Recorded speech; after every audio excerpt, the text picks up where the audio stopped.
Long before the world understood what true Chevrolet power looked like, a secret wave of 427 Super Camaros was already shaking the pavement. Today, on American Muscle Soul, we reveal the men who lit the fuse of the power wars. Settle in, pace yourself, and enjoy the ride. And if you are new here, subscribe and stay well on life's road ahead.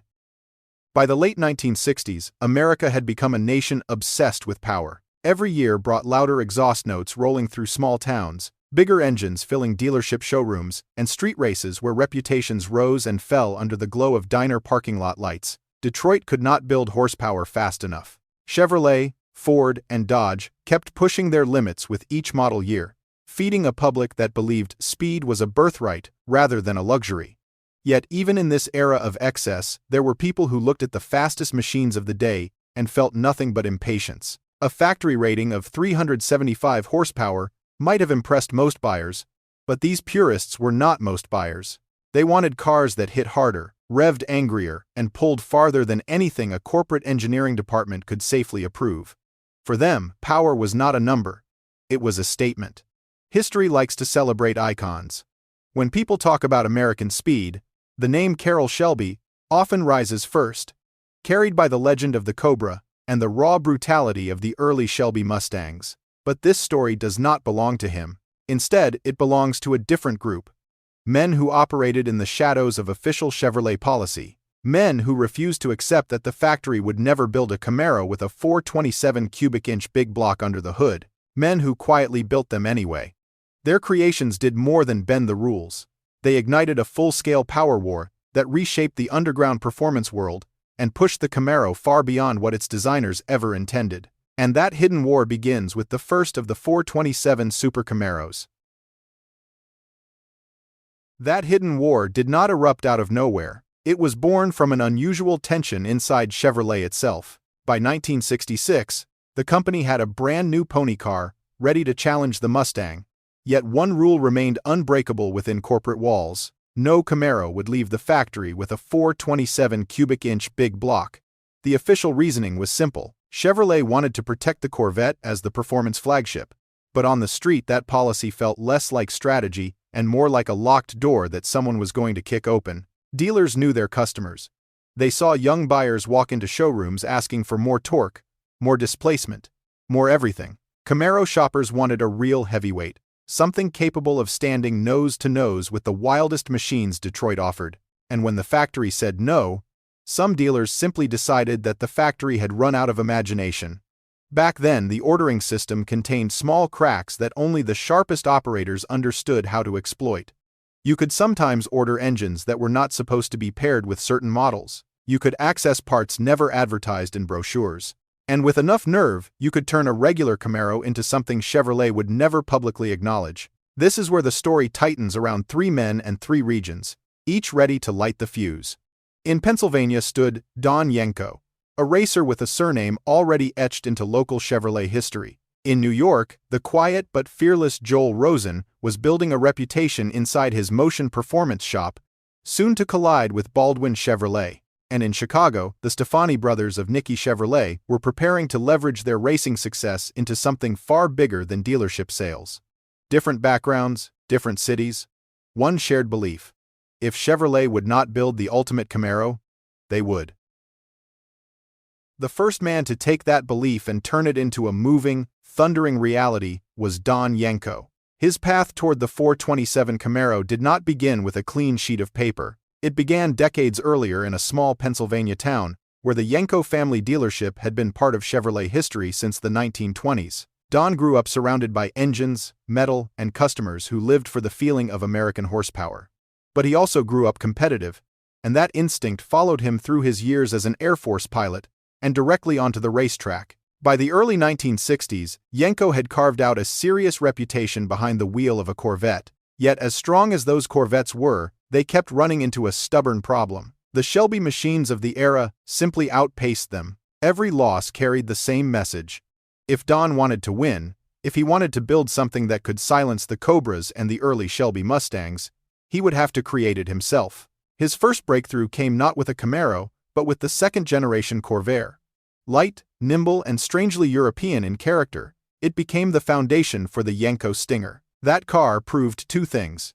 First, Don knew how to transform a modest Chevrolet into a legitimate competition machine.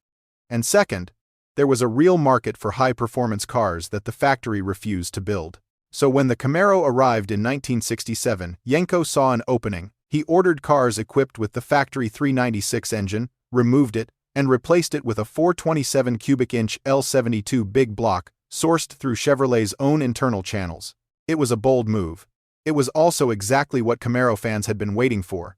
With each conversion, he pushed the Camaro closer to the machine he believed it should have been from day one, and soon the Yenko name would become inseparable from the idea of a forbidden 427 Camaro thundering down American roads. If Yenko proved that a 427 Camaro could exist, Joel Rosen of Motion Performance proved just how far that idea could be pushed. His journey did not begin in a family dealership. It began in a modest Sunoco service station on Long Island, where he developed a reputation for tuning customer cars far beyond factory limits. Rosen had an instinct for extracting power and a willingness to attempt what others considered unreasonable. That combination would soon alter the Camaro world forever. In 1966, he left the service station and formed Motion Performance, a shop that quickly became a gathering place for owners who wanted their Chevrolets transformed from respectable street cars into something far more intimidating. Not long after, Motion caught the attention of Baldwin Chevrolet, a dealership only a short drive away. The partnership that followed became a quiet revolution. Baldwin would supply brand new Chevrolets. Motion would supply the performance that Chevrolet itself refused to deliver. Every Baldwin-Motion Camaro began life like any other car on the showroom floor. Then Rosen and his team stripped away the limits. Engines were swapped for 427 cubic inch big blocks. Exhaust systems were upgraded. Carburation and ignition were tuned to levels far beyond factory tolerance. And the cars left the shop wearing aggressive paint schemes and graphics that made sure nobody could mistake them for stock machines. But the boldest feature was not the appearance or even the size of the engine. It was the guarantee. Rosen promised that a properly driven Baldwin-Motion supercar would run a quarter mile in 11.5 seconds. If it failed, the customer could bring the car back. That confidence was unheard of in its time, and it cemented the legend of Baldwin-Motion. While Yenko shaped the blueprint and Baldwin-Motion amplified it into a spectacle, the story of the 427 Super Camaros would be incomplete without the third force rising from Chicago. That force was Nicky Chevrolet, a dealership that looked ordinary from the outside, but carried a racing pedigree powerful enough to influence the entire Midwest performance scene.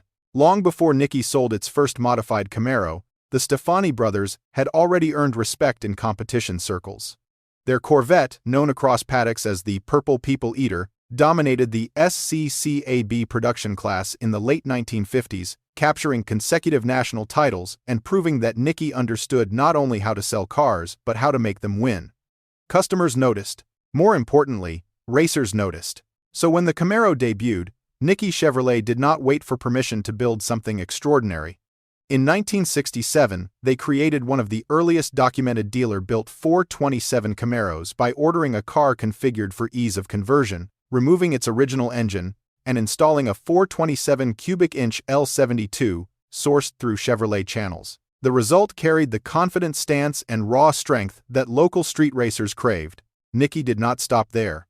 They applied the same formula to the Nova and the Chevelle, and even experimented with less conventional builds, such as installing the high-winding DZ302 small block into larger platforms. It was an unusual decision, but entirely in character, for a dealership willing to explore any path that promised more speed.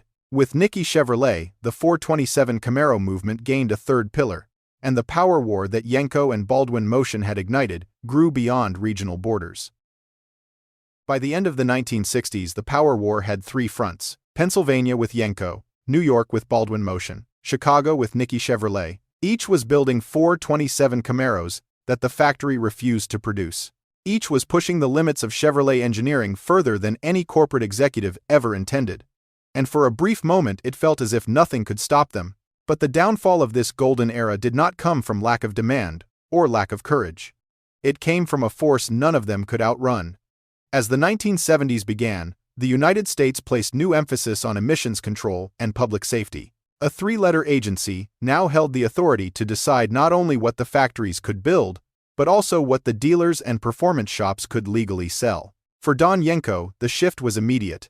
Hoping to recreate the magic of the Stinger on a modern platform, he developed a high-performance version of the Chevrolet Vega that relied on a turbocharged four-cylinder. It promised strong acceleration with better fuel economy, a tempting balance for the era. Yet without federal certification, the car could not be sold in its intended form. Yenko was forced to deliver naturally aspirated versions and let customers handle upgrades on their own.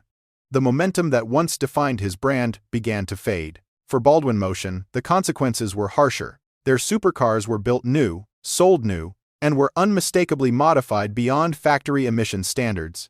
When federal officials warned that each non-compliant sale could result in massive fines, Joel Rosen faced a choice between closing his shop or risking financial ruin.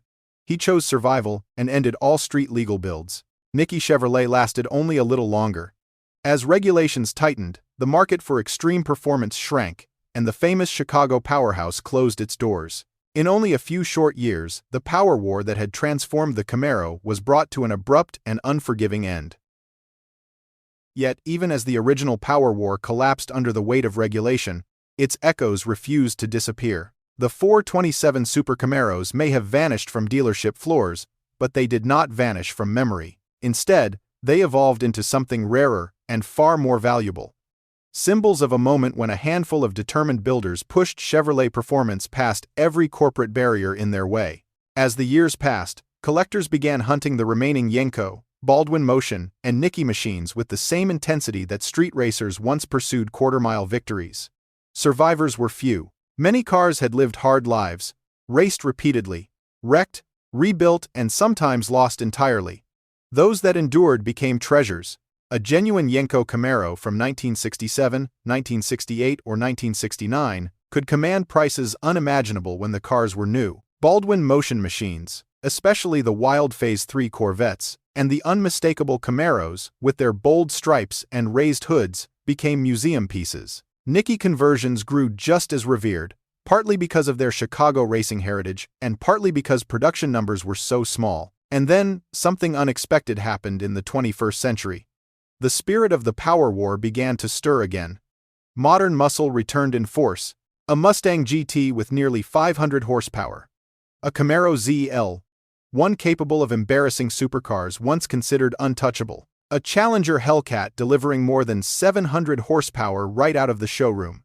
Even the tuning world revived its old identity. Companies like Hennessy and RTR picked up where the earlier legends left off, offering cars that pushed production models far beyond stock performance. Meanwhile, the Yenko and Nicky names resurfaced through licensed continuation programs, honoring the past with modern interpretations. It was proof that although the original battle ended long ago, the legacy of the 427 Super Camaros still pulses through every high-performance Chevrolet built today. What endures most about the 427 Super Camaros is not simply their speed, it is the spirit behind them. A dealership was never expected to challenge the factory. A small performance shop was never supposed to rewrite what a Camaro could be. Yet Yenko, Baldwin-Motion, and Nicky each proved that determination and imagination could build machines the official Chevrolet catalog would never dare print. Their cars were louder than rules, stronger than expectations, and bold enough to redefine an era. Today, as the automotive world marches toward stricter regulations, electrification, and the gradual disappearance of the classic V8, the stories of these cars gain even more weight. They remind us that performance has never been just a matter of engineering. It has always been a matter of people. People who refuse to settle. People who see a limit and feel compelled to push through it. People who believe that a car can be more than transportation. It can be an identity. It can be rebellion.